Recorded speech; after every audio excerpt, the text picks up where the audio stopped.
Good evening, everyone, and welcome once again to the place to be each and every Sunday night. Where tonight we are coming to you from Oran Park, the great Australian circuit that, of course, no longer exists. Exists in our hearts and here on a Sunday night for the Strength of Field round for season 27, or season 23, round 7 of Sunday Night Lights. I'm Alex McKellar, and joining me as always, is the chaotic one himself, Mr. Corey Steinhauser. Corey, welcome back to another night of top flight skippy action. Yeah, that's right, Alex. And the strength of field might be down a little bit this week, but we got 19 of the toughest competitors that we could assemble for the race here tonight. And one of the very, very few amount of dedicated figure eight circuits that we have in the iRacing service. Pretty sure it's just this and Suzuka, excluding, of course, the Irwindale Speedway, which is just a figure eight for the purpose of being a figure eight, but still quite the technical track that we got in store for us here tonight, Alex, and only one long straightaway for drafting opportunities. Yeah, absolutely. And there's actually a third track, little known Motegi. One of the configurations of that has three as a figure eight as well. So just two in Japan and one here, of course, the no longer existing Oran Park loop back on themselves. But great field nonetheless we have here tonight. A bit down on numbers here tonight, but still plenty of top flight racing ahead of us. Naoya Nagai from Japan, the one plated car here tonight, returning once again for his crack at the title. Julian O'Fray joins us once again for Redface Racing. He's back in action in the two plated car. Three here tonight, Laura Samadio, a bit higher than he's been seated in previous races, but nonetheless, he's out there to have a crack. Pablo Espes for R70 team. He's back in action as the four-plated car, and rounding out your top five seeds for tonight. If I can spot the number 5, there he is, Giuseppe Tolini, all the way from Italy, Corey. And coming up in the sixth plate car, we have the return of Danny Blanco. Be interesting to see what he can do out there. He had a strong run in the warm up race and looking for better results here tonight as well. Christian Perez in the sevens. Great to see Christian Perez on track. Took a third place in the warm up race. Could have had second, but made a little mistake coming out of the final corner. Donald Savinow, the first of our Oz NZ competitors in the 8 car here tonight. And just behind him, the return of Corey Lean as the 9 plated car, also from Oz NZ. And rounding out your top 10 ranked drivers in this one, Alex, is Tobias Ritt Yeah, as the 10th plated car. Yeah, Corey Lean just jumping to the top of the timing sheets for the time being. I tell you who else has snuck in tonight. One, Luke Witten, one of ANZ's greatest skippy drivers. Been on hiatus for a while, but great to see him back in the 11-plated car. Fitz Johnson back for another run.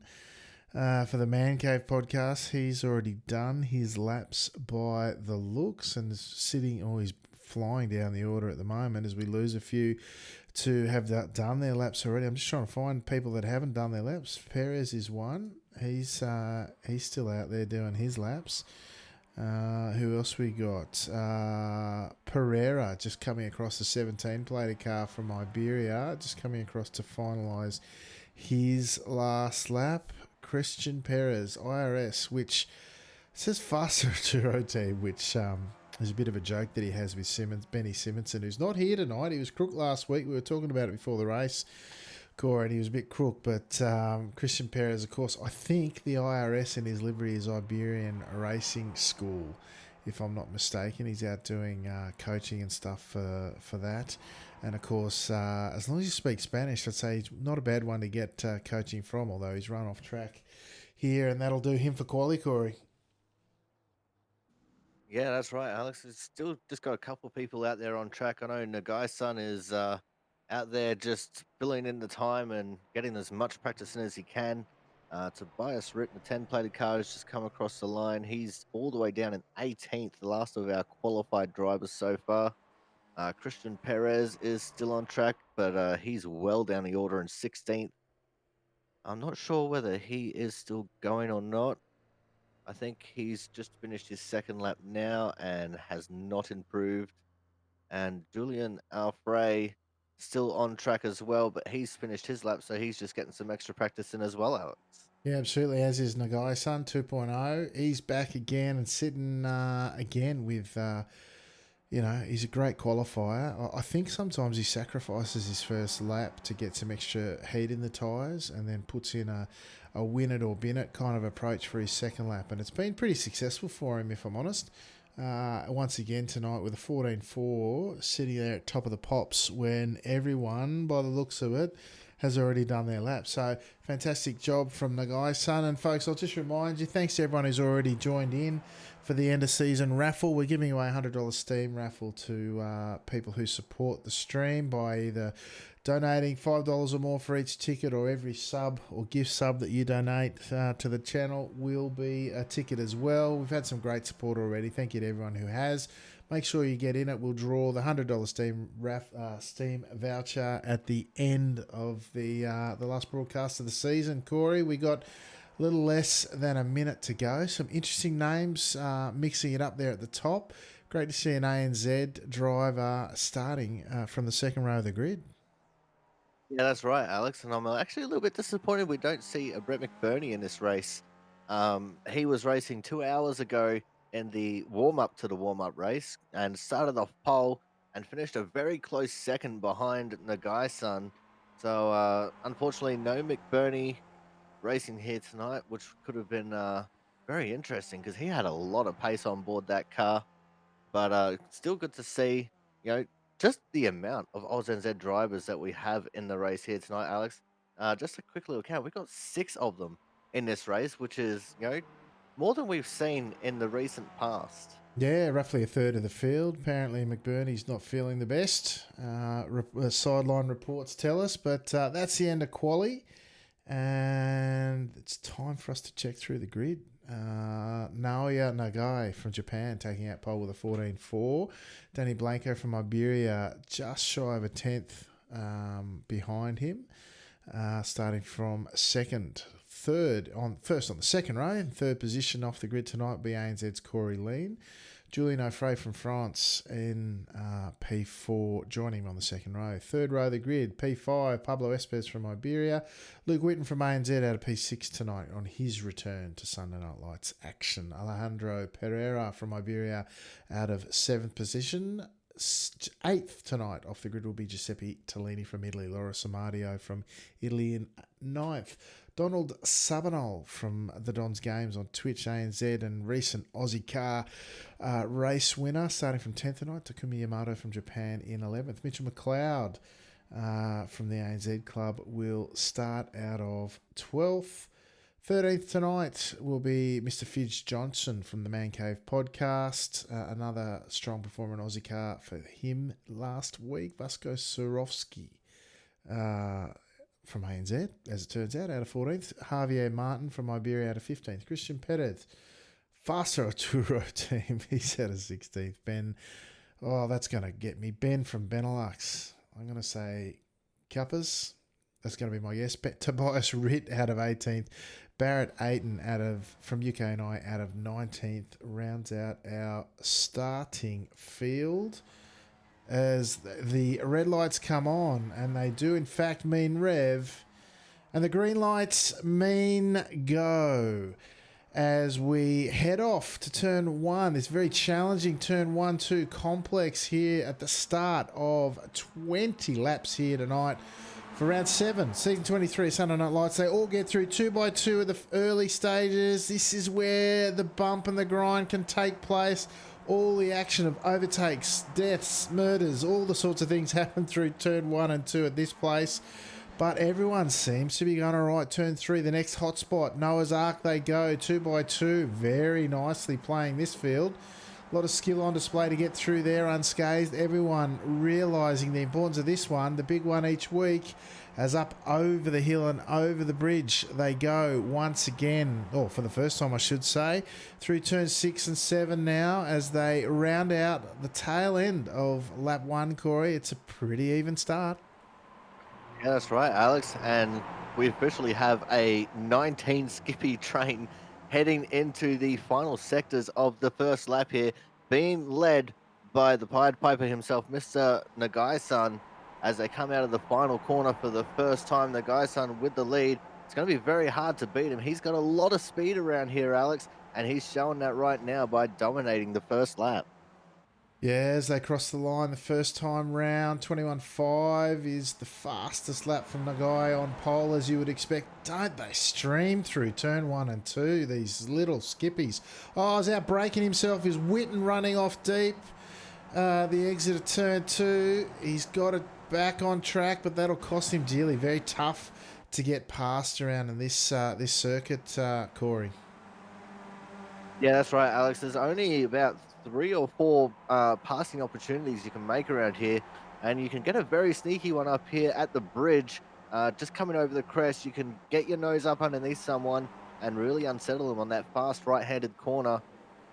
But at the moment, it looks like everyone's staying single file, and that's probably the way it's going to be for a while here, Alex. 20 laps is the most amount of laps we've got at any racetrack this season, and I reckon everyone's going to be saving it all for those last 5 because the first 15 is just going to be all about trying to figure out your pace and who's around you and what they're doing. Yeah, absolutely. There's a real risk now of Nagai running away with this, if I'm honest. There's a long string of skippies behind him. Blanco, there's only 3.5 tenths coming down to 3 up this straight.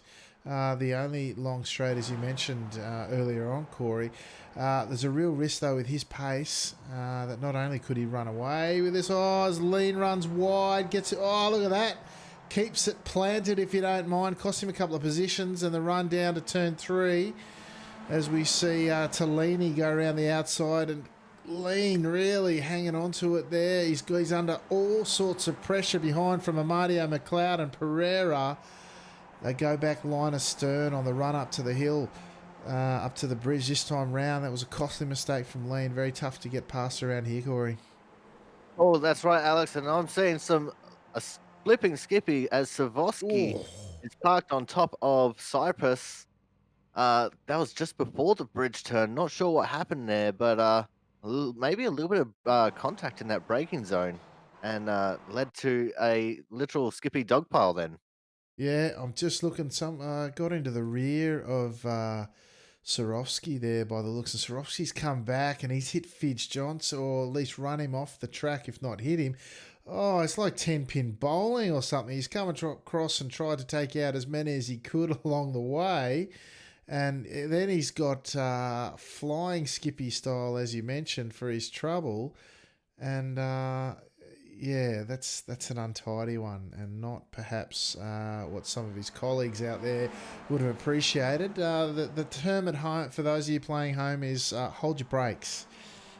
Just saying, you could win a lot more friends by doing that. I think as we jump back up front, we've got Nagai Sun 2.0 out in front, leading Danny Blanco. O'Fray looking to bridge what is nearly, it is approaching a 1 second gap there, although he's starting to pull some of that back in with Espes, who is a flyer. And Lean now is back in P5, seeing what he can do to make it a race more than just in 4 out in front, Corey.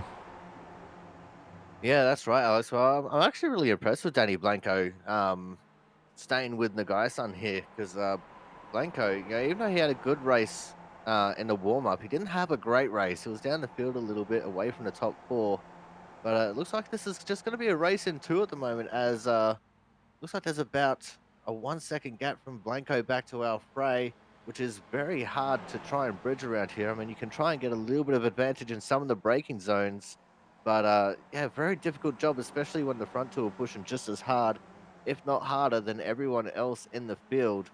And but Blanco doing a great job sticking it in with Nagai there, not letting Nagai get away. And I reckon there could be a little bit of spice between those two. As there's more drama in the background, Alex. I didn't see who that was, but I saw another Skippy going for a flip.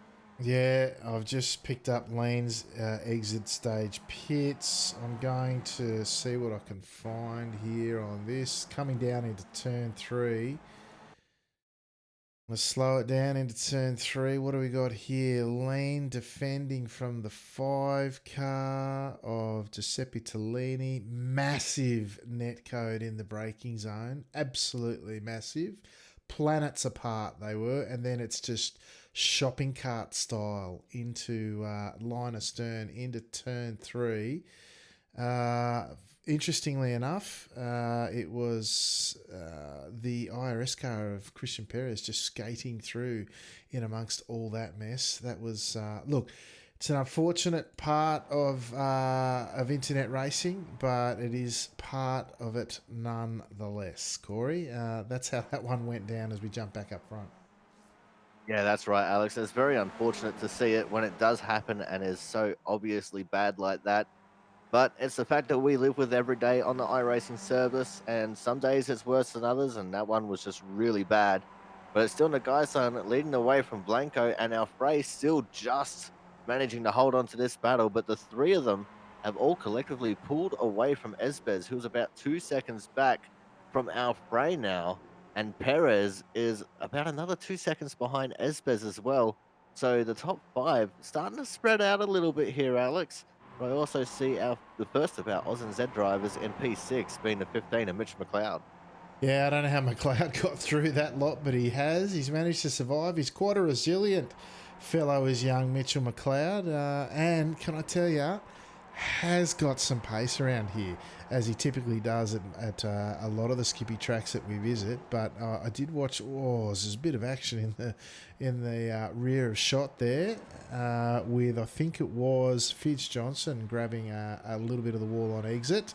But McLeod certainly has got the pace in here to bridge a few gaps. So feels a bit spread out, as you say, but dare I say there might be some pockets of excitement developing throughout this field as well, as the front four have all but come together now, led by Nagai 2.0 with Blanco, Frey and Espez, all of whom have tremendous pace, and combining their powers should lead to hopefully quite an exciting race before this one rounds out.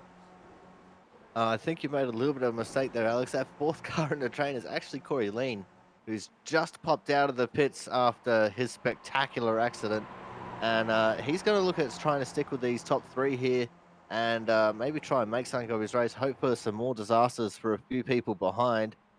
He's down in 15th at the moment, which is not generally too bad, but not the result that Corey Lean will be looking for at the moment, Alex. Oh, yeah, you're right. I just read the telemetry incorrectly. I didn't spot Espez. He's dropped right back off. Corey Lean, do not get involved in this one, mate. Just sit back there and enjoy the show as the front three just run away with, as you see, Blanco right on the tailpipe. Oh, I was just about to say, right on the tailpipe as Lean exit stage, run off at turn 2. And Blanco's just given Nagai 2.0 a bit of a nudge into the braking zone. Doesn't look too damaged.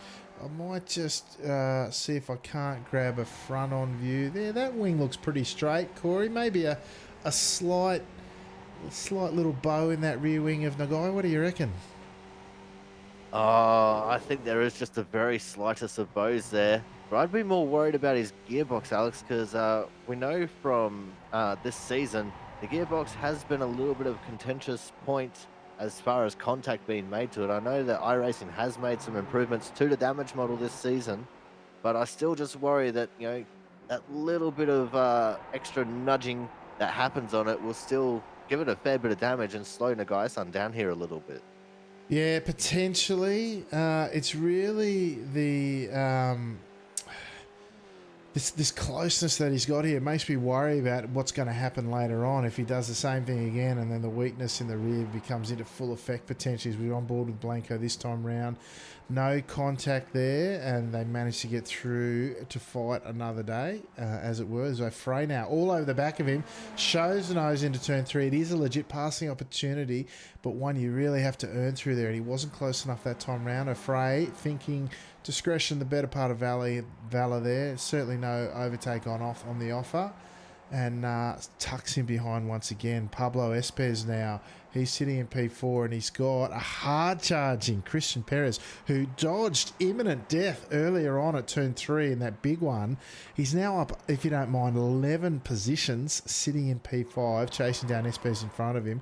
McLeod looking to tack on the back of that and go with him. Tobias Ritt equally up as many positions as Perez there. He's up 11 positions from where he started in 18th. currently sitting in 7th. I tell you what, that carnage, Corey's opened up for some big moves in this field. Yeah, that's right, Alex. As in the background of my shot, I just saw Esbez getting into the wall, coming out of the final corner there, just ever so slightly. Doesn't take much for some right rear damage to start appearing. But another noteworthy performance here, Alex, is Luke Witten, who we saw go wide in the early stages of the race. He's made his way back up to ninth at the moment in that 11 plated car, just in front of Sabinal. And looks like we've got three Oz and Z drivers in a row there with Witten Savinal and Fitz Johnson in ninth, 10th, and 11th. So some good results going on so far for our Aussie boys, even if it is just towards the back of the top 12 there, Alex. Yeah, that's right, mate. It's interesting. I was just thinking as you were saying those names there, we've got the old guard and the new guard potentially racing line astern. Of course, Witten, the old guard, he's a 2K Cup race winner, but he's been off doing real world stuff, I think. But great to see him out there. And just behind him, you've got two young up and comers in the ANZ iRacing scene of Savinal and Fitz Johnson. Both of them have got good pace, just sort of learning the craft a little bit against in this sort of company though, and once they get a little bit of the nerves out of the way and really focus on that pace that they've got, I expect to see them further up the order in some of these fields later on this season and into the next. So meanwhile, back up front, we've got Nagai, Blanco and O'Fray running this show, so to speak. And what's Perez done? He's done a 13.7, so he's a couple of tenths quicker than the leader at this stage. 2.7 seconds and closing and he's bringing along Espez and McLeod with him, Corey. And that'll be very interesting if they can close this gap, Alex. I mean, we are halfway in the race. We've got 10 laps down and 10 laps to go, although it's probably about 9.5 laps to go now. But it's definitely going to be interesting to see if A, they can close that gap, and B, what's going to happen if they can close that gap. Because Perez, Espers, and McLeod definitely very fast racers in their own respects, and well, some would argue some of the more aggressive drivers as well. So it could end up being quite the fight here at the end of the race. Could well be, mate, as we see Nagai leading the way once again, the tail end of lap 11 as the second half of this race starts to unfold. Nagai moving away from the wall, demonstrating somewhat of an intent to defend. As we see Blanco go up the inside this time. You can get too wide done here. You've got to be very careful being the outside driver, of course, that both the inside driver doesn't spew out into you and you don't touch the gravel on the outside of the run into the braking zone, because both of those spell death, of course. But this time round, Blanco getting it done with the help of Nagai and O'Fray now all over the back of Nagai. That is a tough pass to get done in this sort of company. Congrats to Blanco and Nagai for getting it done. What has that done to the time? Yeah, it's cost them about half a second as well. Perez now down to just under 2 seconds behind and charging hard. Blanco with that draft had a 13.5, which was 4 tenths quicker than Perez's 13.9. But certainly that run through this lap, I would expect that to be a different story, as they were compromised through the early stages in making that pass, Corey.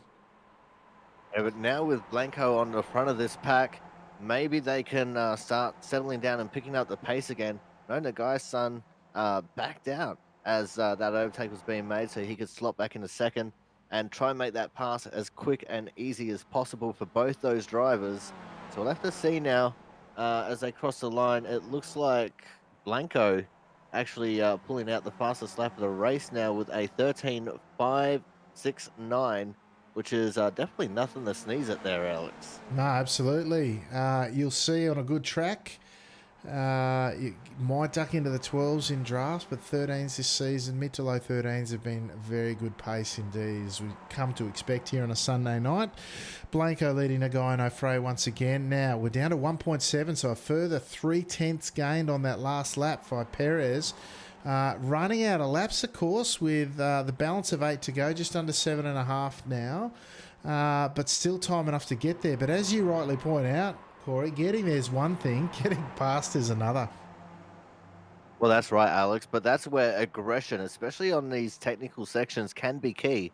And as I also pointed out before, Perez, Espez, and McLeod definitely three of the more aggressive drivers that we have who race with us regularly on a Sunday night. So I reckon if they get up there, they're definitely going to throw the cat amongst the pigeons and try and make some risky moves possibly towards the end of this race. And I'm looking maybe the last 3 laps for that to happen if they can catch them in that time. Yeah, potentially right there, mate. As we jump back and we see, Witten going 2 by 2. He's given a nudge to the 17 car there. Who is it? It's Alejandro Pereira, it is. Fitz Johnson and Sabanal, the winners there going through. Sabanal now up to P8, up 2 positions from where he started. Unfortunate there, they were too wide and just, it was a combination of both things that I talked about before by the looks of it. The inside car spraying out a bit and Witten just can't afford to go on the dirt there in the braking zone, and it's led to that nose to tail contact, which is not unusual this at that part of the circuit on this Oran Park track. Danny Blanco still leading away from Nagai and O'Fray up front. Perez now. He's actually lost a bit of time that time round. The fastest lap of the race, a 13.5, went to McLeod in this secondary pack. But the front guys actually gained a couple of, or maybe stayed even, if anything. Now, 1.8 seconds this time round as Danny Blanco crosses the line to begin lap 15. The 6 laps to go this time round, Corey. We're taking early wagers on who's going to take this one out. Well, I said actually before the race started in chat that I've got my money on the guy, son. He's got a lot of pace around here, Alex, and I believe he is poised and in the best position to make a late run at it here and get that lead back. Plus, previous performances just from tonight alone, definitely showing that Nagai-san has what it takes to get the job done. In saying that, if that second pack does catch up, I can't count out Perez. Perez is my dark horse to make his way through the top 3 here and maybe try and sneak a win, Alex. Yeah, look, it's not many folks that can look like they're driving away from Espes, and Perez has halfway done that. It's 6/10 ahead. And it's interesting, with the draft model these days in the skip, 6/10 is a good indicator. Anything above half a second, if that's sort of the gap that you're maintaining, the guy in front has got a little bit of an edge on you, in my experience. As we've seen a guy now looking and showing the nose. He's done the over-under into turn 2, has he? No, he's pulled it up. That's compromised his run. O'Fray trying to go around the outside of 2 to get the inside look into turn 3, and it looks like he'll get just that. He's alongside the Japanese driver, pulls up the inside. They've given room. They've got room. Nagai will have the drive, but he'll still be on the outside into turn 4. And that'll cost him the run up the hill over the bridge. And it's a long pass. And look in the background. Here comes Perez. Perez is seeing this 2x2 action and licking his lips. The Iberian driver there. He's all over the back of them. They're still 2x2. Unheard of at this track. Nearly a whole lap so far. Nagai gets back across in front of O'Fray. That's what you call defence. But meanwhile, Blanco's running away with it. Now we've got a 5-car battle, as you say, some of the raciest drivers you will see battling it out. As Perez now shoves it up the inside of the final corner. Beautiful move. A little bit of side-to-side contact there, but they get away with it. And this is where it starts again. Can they go 3 wide here on the approach to the first quarter? Nagai's getting away with it here. 3 wide. No, it's 2 wide. And Perez goes up the inside of O'Fray this time round, and he's got straight in amongst it, hasn't he? Again, side by side they go, and it's Espes looking to take advantage, but O'Fray will no doubt defend into turn 3 this time round. All the while, Blanco's running away with it. Side by side, they're still going, and McLeod showing the nose this time round. Espes running wide out of turn 3 this time and compromising. He'll have McLeod up the inside over the bridge, and Espes on the dirt, and he's out the back. There you go. You talked about some racy drivers in that pack, Corey, and racy is what we saw. That's exactly right, Alex. They did not disappoint. And what an exchange side by side for what was that? 6, 7, 8 corners maybe. Incredible racing by these drivers. And it just goes to show that they are definitely top split drivers and they deserve to be where they are right now. I think we've had an accident in the background. I'm just going back to a replay now. I saw O'Fray and McLeod, they've reported on the television. Oh, Frey's copped grass and McLeod's gone straight into him. Oh, the best corner of the track, in my opinion. And O'Fray on the entry of it has just. Oh, that's unfortunate. They're out of it now, but it's Nagai and Perez now for the podium positions. What a drive from Perez. 13 positions, if you don't mind. Matched by Rit in P5, up 13 positions, running a lonely race now. Blanco's out to a 1.3 second lead with 2.5 to go, Corey. I think he's off to the races, so to speak. And the actions with these second guys in Nagai and Perez. Sorry for cutting you off, mate. No, that's all good, mate. But it's going to be very hard for Nagai and Perez to try and bridge this gap, as you say, with only the balance of about 2.5 laps left in this race. And I don't think they're going to do it. I think this is definitely going to be Blanco's race to lose from here. I mean, I'd ask you your tip, but it's going to be a bit of a mute point right now. But definitely, battle still on between Perez and Nagai, especially now that Esbets has fallen off the back. So the race has really just completely changed in landscape, Alex, and it all happened from one very small driver's stake, which is very easy to make around this track. Yeah, absolutely. The battling really broke out in earnest. But can I tell you, I reckon this race was won in track position. So early on, Danny Blanco made that pass into turn one, turn two. Nagai facilitated it mid-race because it was not under threat. And then when the wick started getting turned up, Blanco was just able to drive away while the others were fighting over the scraps. Track position here, so important. With 1.5 to go now, we've got... a little bit of phantom contact there as Perez shows the nose up the inside of Nagai into turn three. Backs out of it this time round. I think he heard the contact and let it go. But Perez now starting to get all over the back of Nagai and really show some interest in getting past at anywhere he can, Corey. Well, that's right, Alex. And this is where the aggression of Perez will definitely come into play. The setter's probably going to start kicking off in the last 3 laps. So I was a little bit off on that marker, but Perez definitely looking very aggressive right now. See if Nagai 2.0 can hold on to it from here. But it's going to be hard with that little bit of wing damage that he's got. And it's only a very slight bend that he's got in it, but it's just enough to upset the balance of the car, Alex. Yeah, this is where we see it all unfold here, folks. We'll get Perez. Nagai defending. Perez goes for the move down the outside this time round. He's forced to go around the outside of turn one into the braking zone. Nagai gives him good room. Perez goes the over-under, but Nagai will have the run into the third corner here. Takes a defensive line once again. Perez forced to go around the outside deeper into the braking zone, of course.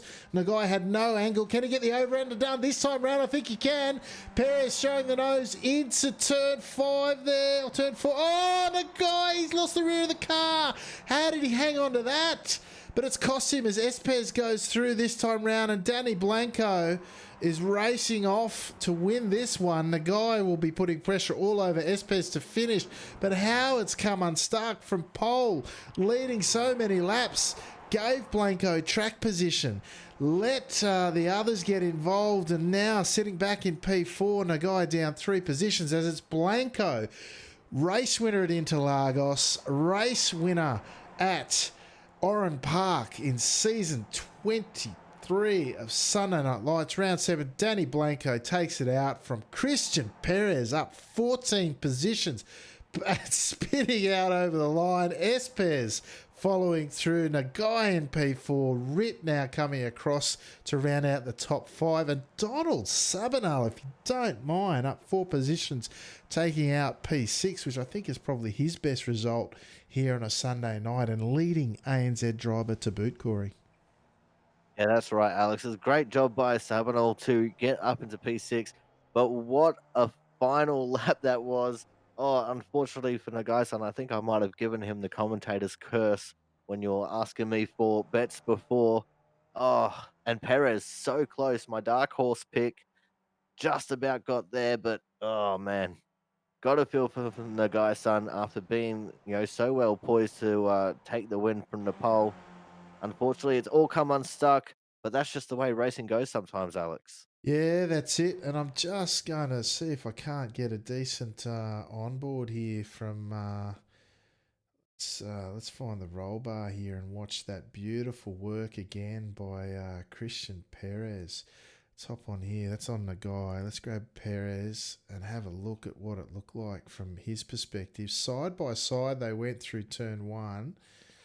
And you can see the nose. Oh, look at the cows. Look at the wheelwork of Perez through turn one. And then he's gone for the over-under twice. Watch this.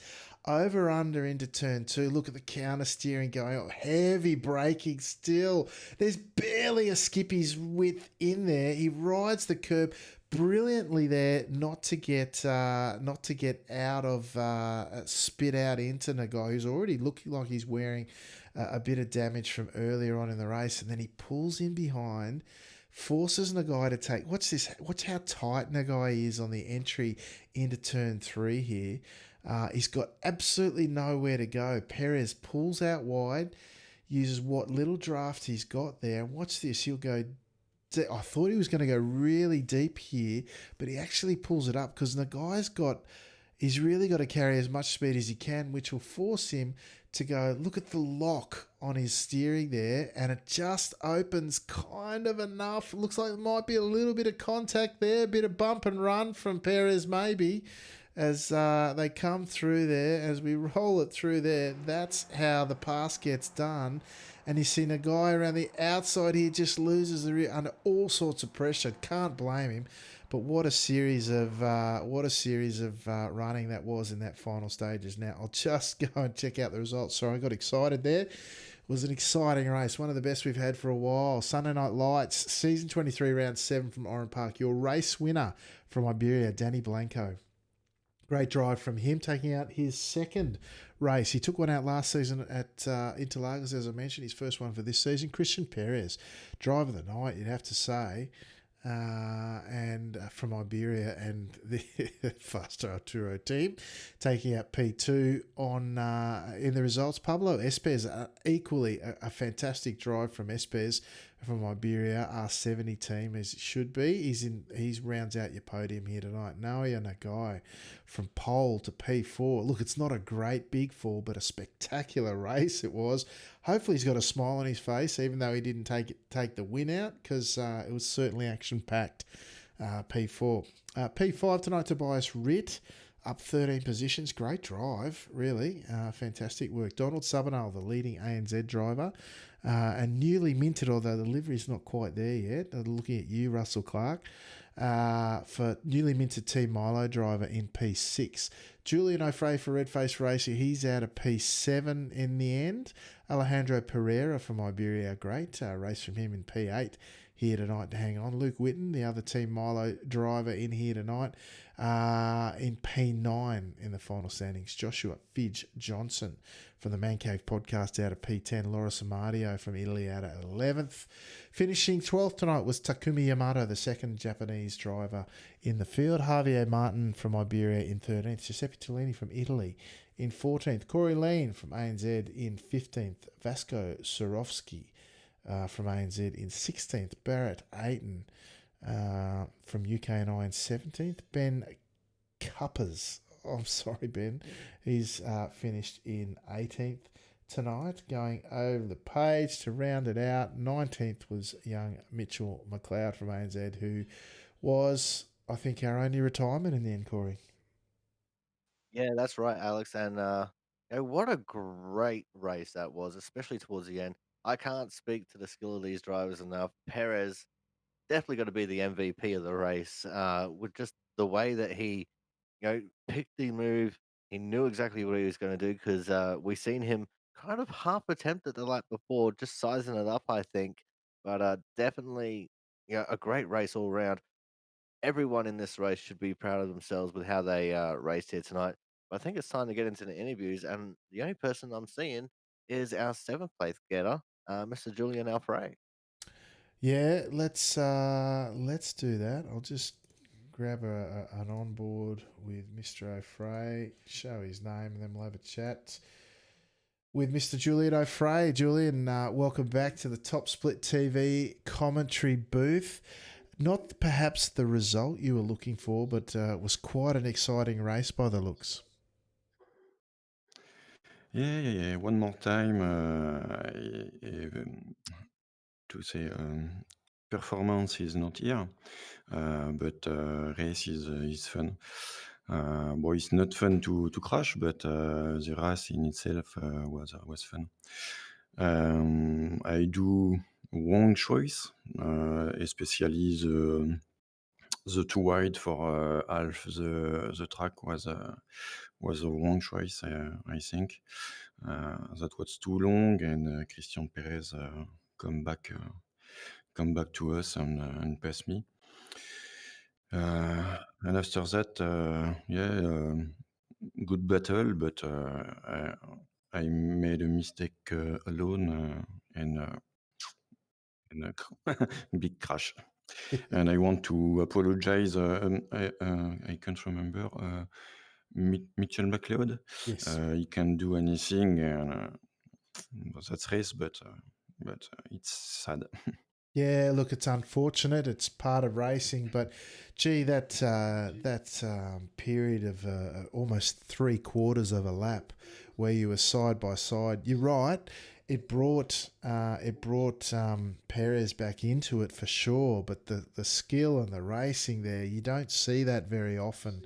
It was pretty to watch, very exciting, and congratulations. You made it very entertaining. So well done for that, mate, and hopefully you enjoyed it. Yeah, yeah, yeah, I enjoyed it, but I need more practice to battle.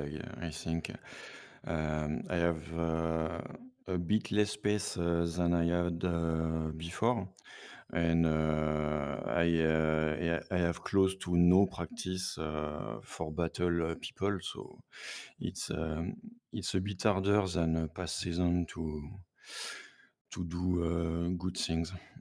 And often, like you see, it's finished bad. Yeah, absolutely, mate. Listen, well done tonight. Thank you for joining us once again, not only on the track, but coming up and braving the post race interview as well. So thank you for that. Is there anyone you'd like to give a shout out to before we let you go? Oh, I want to say thanks for your amazing job, like every week, and that's all. Yeah, great. Thanks, Julian, mate, and we look forward to talking to you soon. See you next week. Bye. Thanks, Julian. All right, Corey, there you go, Mr. Julian O'Fray. Like I said, I've always got the utmost respect for anyone who comes up and has a chat after the race when English is their second language, mate. I know I'd struggle, that's for sure. Yeah, that's right, Alex. I'm also someone who struggles with learning a second language, but it's always great to see him come up and not only race but brave the interview process as well. And he has actually been improving with his English, which is really good to see. But again, one of our better racers who's been around for a long time. We missed him for a while when he took a season or two off, but it's always good to see him back on track and up at the pointy end of the field, but unfortunately, got caught up in some incidents there and fell back. But still P7, which is a decent result at the end of the day. Yeah, agreed, mate. And that lap that he put on with Nagai there side by side, absolutely, as he said, tactically, I couldn't criticise it if I'm honest because he had to do something. The time was right. He had to make two passes at one of the most difficult tracks to pass on. You had to start sometime, and Perez was only getting closer anyway. So move it or lose it, I say. And gee, great effort, and then that small mistake at the end cost him, of course. But otherwise, hard to fault. So great driving, full marks to everyone out there. But I got to tell you, Christian Perez for me, Corey, was absolutely the driver of the night. Oh yeah, for sure and certain, Alex. I mean, it's hard to look anywhere else in the field. I mean, even though there's a lot of people that made a lot of positions, Christian Perez, especially in those last 4 or 5 laps, just the way he turned up the wick and made up those last couple of spots to finish P2, definitely MVP for sure.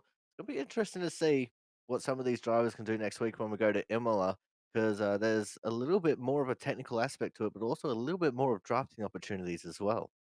Yeah, that's right.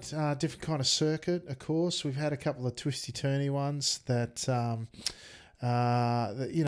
indifference to what sometimes people complain about with the draft tracks and the draft to pass. Back to, as you say, back to Imola next week where we might see a bit more. It's the Grand Prix circuit, of course, where we saw the F1s go recently. So not bad, and Skip certainly a challenge, but a different kind of challenge. But hats off as well tonight, of course, to our race winner, second-time race winner on a Sunday night, Danny Blanco. Well done, sir. Well played. And hopefully we'll see many of these faces back again next week. But that might wrap us up here tonight. Corey, tell the good folks at home what you got on this week.